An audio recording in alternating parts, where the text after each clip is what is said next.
चलिए गाइस, अब हम स्टार्ट करते हैं एल्कलाइन अर्थ मेटल। मेरा पहला वीडियो आया था एल्कली मेटल, जिसका मैंने क्रैश कोर्स आपको कराया था। उतने पॉइंट्स आपको याद रखना था। तो आपको इस वीडियो को देखने से पहले आप एल्कली मेटल का मेरा वीडियो जरूर देख लें, तभी आपको यहाँ पे कुछ बातें समझ में आएंगी। क्योंकि यहाँ मैं और शॉर्टकट यूज़ करूँगा, जो मैं वहाँ बातें बता दिया यहाँ मैं उसको रिवाइज नहीं करूँगा, क्योंकि मैं क्रैश कोर्स करा रहा हूँ। मुझे जल्दी जल्दी अभी पूरा पी ब्लॉक भी मुझे कवर करना है। आपको जेई और नीट के लिए मुझे इसको आपको करके देना है कि आपके कोई क्वेश्चन वहाँ पे छूटे ना एंट्रेंस में। तो आइए एल्कलाइन अर्थ मेटल का क्रैश कोर्स स्टार्ट करते हैं। एल्कलाइन अर्थ मेटल का बेटा अगर मैं बोलूं जनरल इलेक्ट्रॉनिक कन्फिगरेशन क्या होता है, NS2। एल्कली मेटल का क्या होता था, NS1। यहाँ एलिमेंट कौन कौन से, beryllium, magnesium, calcium, strontium, barium और रेडियम। बेरिलियम के बारे में कुछ बातें ध्यान रखिए, जैसे मैंने वहां लिथियम के बारे में बताया था कि beryllium do not directly react with hydrogen. Beryllium बेटा डायरेक्टली हाइड्रोजन से रिएक्शन करके हाइड्राइड नहीं बनाता। आगे अभी आने वाले लेक्चर में बताऊंगा कि अगर आपको बेरिलियम का हाइड्राइड बनाना है तो करना क्या पड़ेगा।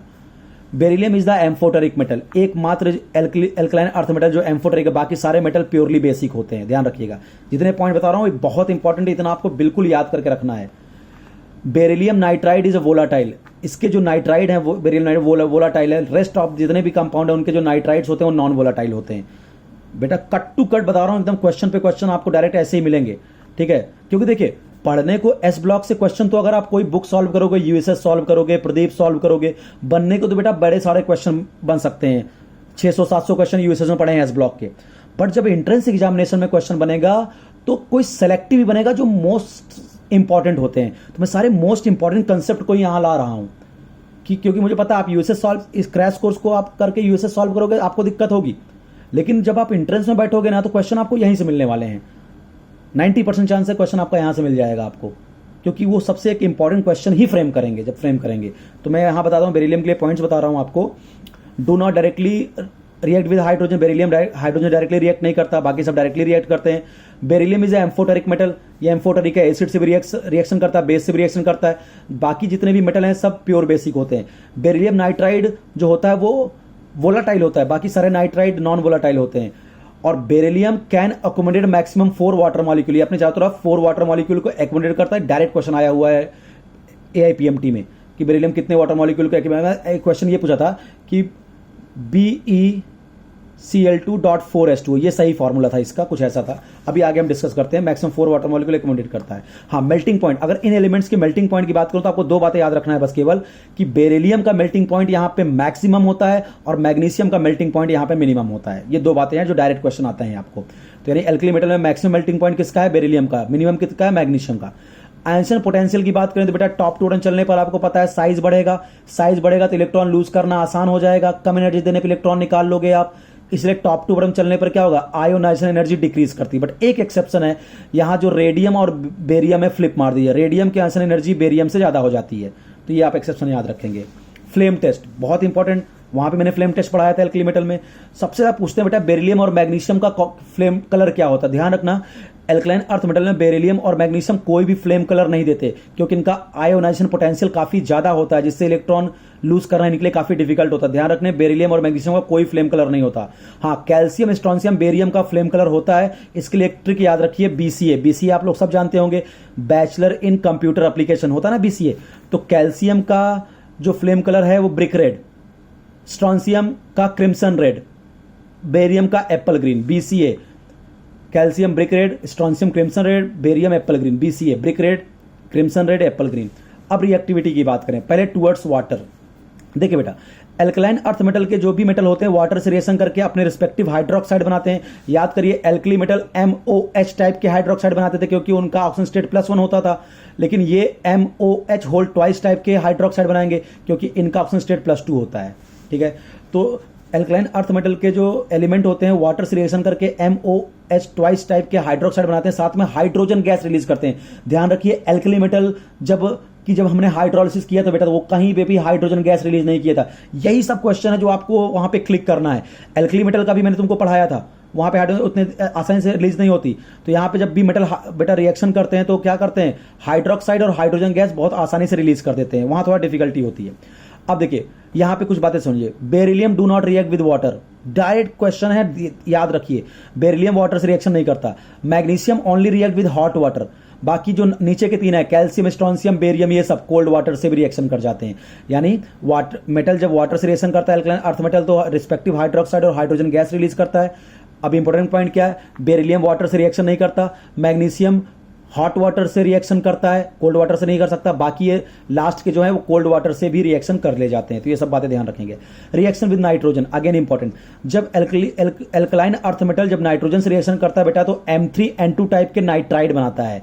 M3N2 जैसे मैं बोलूं Be3N2, Mg3N2, Ca3N2 नाइट्राइड। अब नाइट्राइड के बारे में दो बातें याद रखना, जब भी हम नाइट्राइड को बेटा हीट करते हैं तो नाइट्रोजन गैस रिलीज होती है, नाइट्राइड फिर से मेटल और नाइट्रोजन गैस में टूट जाता है। और अगर जब हम नाइट्राइड की हाइड्रोलिसिस करते हैं बेटा अमोनिया गैस रिलीज होती है। बहुत पूछते हैं, दो तीन बातें आप समझ लो, यहां पे आपको समझा दूं कि जब भी कोई जैसे मान लो मैं मैग्नीशियम नाइट्राइड ली Mg3N2, जब भी इसकी हाइड्रोलिसिस होगी, जब भी नाइट्राइड की हाइड्रोलिसिस होगी, देखिए इसका रिस्पेक्टिव तो ये बनेगा, साथ में अमोनिया गैस बनेगा।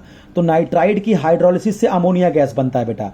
जैसे मैं बोल दूं फॉस्फाइड Ca3P2, जब इसकी हाइड्रोलिसिस करोगे तो देखो CaOH होल ट्वाइस तो बनेगा, साथ में फॉस्फीन गैस बनती है।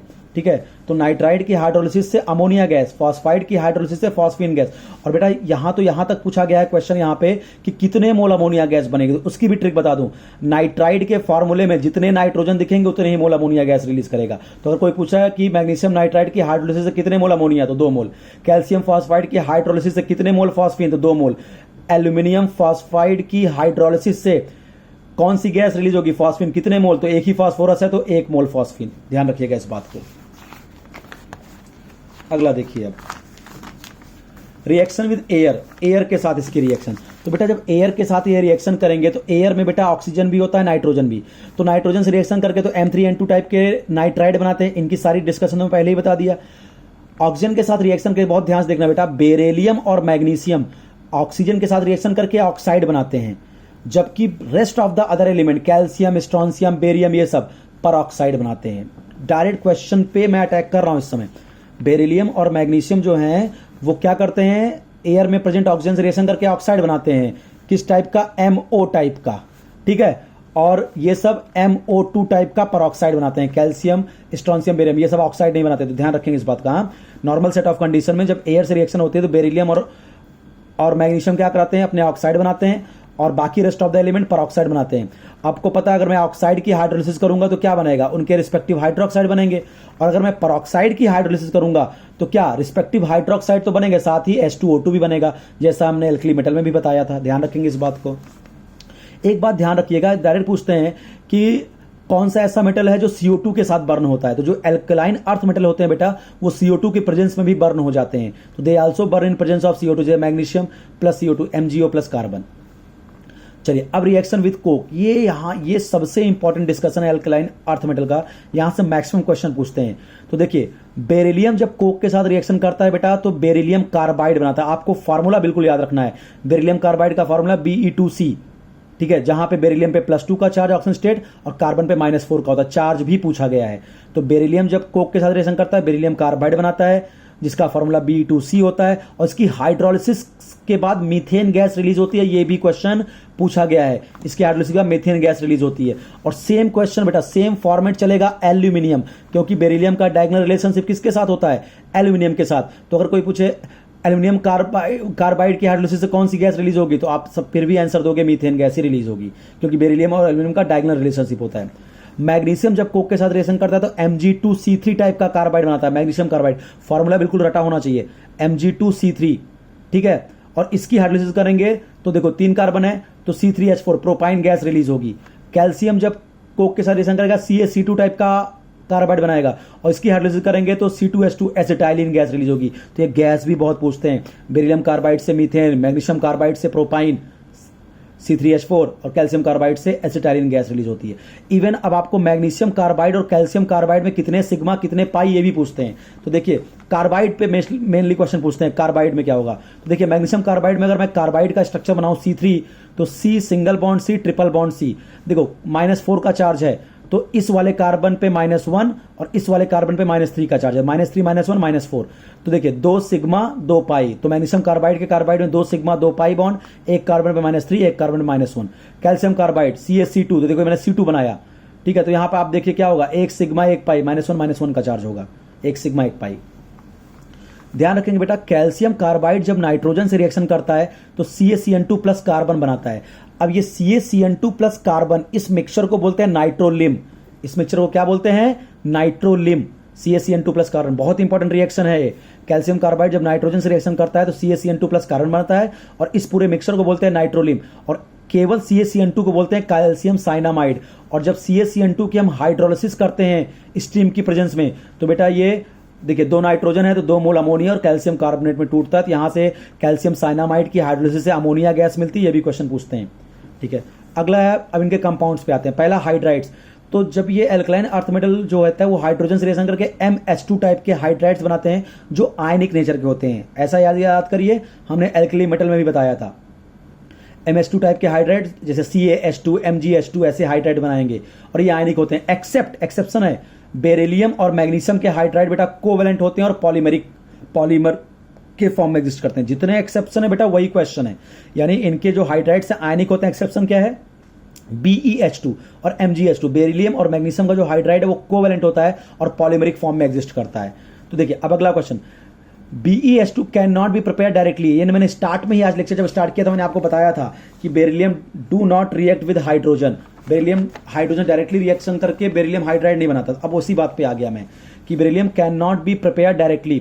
BeH2 को हम डायरेक्टली नहीं बनाते, उसको बनाने के लिए हम क्या करते हैं? BeCl2 बेरिलियम क्लोराइड की लिथियम एल्यूमिनियम हाइड्राइड से करते हैं रिडक्शन, जिससे BeH2 बनता है और ये पॉलीमेरिक फॉर्म में देखिए ऐसे एग्जिस्ट करता है। Be कुछ ऐसा मॉलिक्यूल होता है। और इस बॉन्डिंग को आपको पता है कि कौन सी बॉन्डिंग बोलते हैं? बनाना बॉन्डिंग।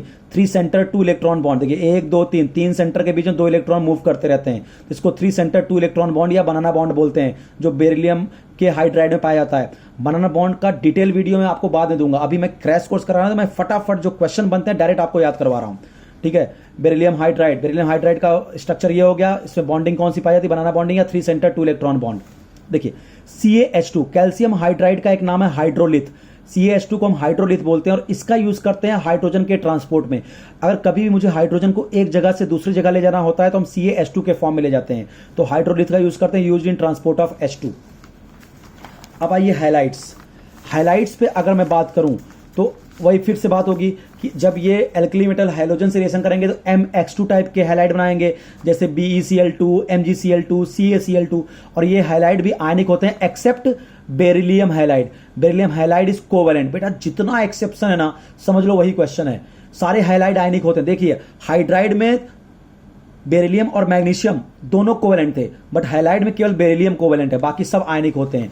अब बेरिलियम क्लोराइड के बारे में बेटा 2 बातें जरूर याद रखिएगा बेरिलियम क्लोराइड के बारे में, कि नॉर्मली हम लोग क्या, अगर आपसे पूछ लिया कि in solid phase beryllium chloride का हाइब्रिडेशन क्या होगा, तो नॉर्मल जो केमिकल बॉन्डिंग पढ़ते हैं उसको sp ही टिक करके आएंगे। जबकि यहाँ इंटरेस्टिंग है, बेरिलियम क्लोराइड बेटा सॉलिड फेज में sp3 हाइब्रिड होता है बेरिलियम का हाइब्रिडेशन, और गैस फेज में बेरिलियम का हाइब्रिडेशन sp होता है। तो अपन लोग जो केमिकल बॉन्डिंग में पढ़ते हैं ना वो गैस फेज वाला स्ट्रक्चर पढ़ते हैं और उसका sp याद रखते हैं। बट ध्यान रखना बेरिलियम क्लोराइड का सॉलिड फेज में ये पॉलीमेरिक फॉर्म में एग्जिस्ट करता है और बेरिलियम का हाइब्रिडेशन sp3 होता है। BeCl2 में बेरिलियम का हाइब्रिडेशन सॉलिड फेज में sp3 होता है और गैसियस फेज में BeCl2 में बेरिलियम का हाइब्रिडेशन sp होता है। इंपॉर्टेंट पॉइंट है बेटा, डायरेक्ट क्वेश्चन आते हैं ये सब पॉइंट जितने मैं बोल रहा हूं आपको भूलना नहीं है, इतना ही पढ़ के जाओगे तो काम चल जाएगा एल्कलाइन अर्थ मेटल में। अब देखिए जितने भी ये हाइलाइट्स होते हैं एल्कलाइन अर्थ मेटल के, दे आर हाइग्रोस्कोपिक। वो कैसे होते हैं? हाइग्रोस्कोपिक होते हैं, मॉइस्चर एब्जॉर्ब करते हैं, एग्जिस्ट इन हाइड्रेटेड फॉर्म। देखिए BeCl2.4H2O, ये फॉर्मूला एनसीईआरटी में डायरेक्ट दिया है। BeCl2.4H2O, MgCl2.8H2O, CaCl2.6H2O। कितने वाटर हैं ये भी ध्यान रखना कि CaCl2.6H2O। चलिए अगर मैं बेरिलियम और मैग्नीशियम को छोड़ दूं ना बेटा, तो जितने इनके जो हाइलाइट्स हैं वो सब हाइड्रेटेड होते हैं, हाइग्रोस्कोपिक है, तो वाटर, उसमें वाटर ऑफ क्रिस्टलाइजेशन मौजूद होता है। तो बेरिलियम और मैग्नीशियम को छोड़ दो तो कैल्शियम, स्ट्रॉन्शियम, बेरियम, इन सब के हाइड्राइड को जब हम हीट करते हैं तो इनके जो वाटर ऑफ क्रिस्टलाइजेशन होते हैं ना वो मॉलिक्यूल से बाहर निकल जाते हैं। तो मैं यहां लिखा है except beryllium and magnesium all hydrated halide can be made anhydrous by heating. Beryllium और मैग्नीशियम को छोड़ के बाकी जितने भी इनके एलिमेंट हैं उनके जब हाइलाइट्स को हम हीट करते हैं जो उनके साथ वाटर चिपका होता है ये निकल जाता है, लेकिन बेरिलियम और मैग्नीशियम से ये वाटर एलिमिनेट नहीं होता।